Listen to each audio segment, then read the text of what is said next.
السلام علیکم ورحمۃ اللہ وبرکاتہ۔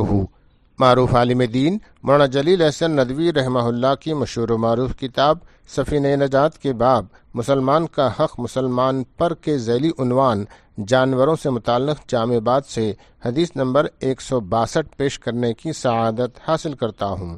بسم اللہ الرحمن الرحیم۔ حضرت ابو ہریرہ رضی اللہ تعالیٰ عنہ کہتے ہیں، رسول اللہ صلی اللہ علیہ وسلم نے ارشاد فرمایا، ایک آدمی پیدل جا رہا تھا کہ اسے شدید پیاس لگی۔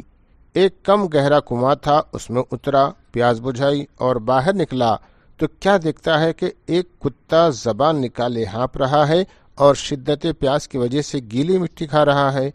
اس نے سوچا کہ اس کتے کو بھی سخت پیاس لگی ہے جیسے مجھے لگی تھی، چنانچہ وہ فوراً کنویں میں اترا، اپنے چمڑے کے موزے میں پانی بھر کر موزہ منہ میں تھامے باہر آیا اور کتے کو پلایا تو اللہ نے اس کے عمل کی قدر کی اور اس کی مغفرت فرما دی۔ لوگوں نے پوچھا، کیا جانوروں پر رحم کرنے سے اجر ملتا ہے؟ آپ صلی اللہ علیہ وسلم نے فرمایا، ہر جاندار کے ساتھ رحیمانہ سلوک پر ثواب ملتا ہے۔ اس حدیث مبارکہ کو روایت کیا ہے بخاری اور مسلم نے۔ وآخر دعوانا ان الحمد للہ رب العالمین۔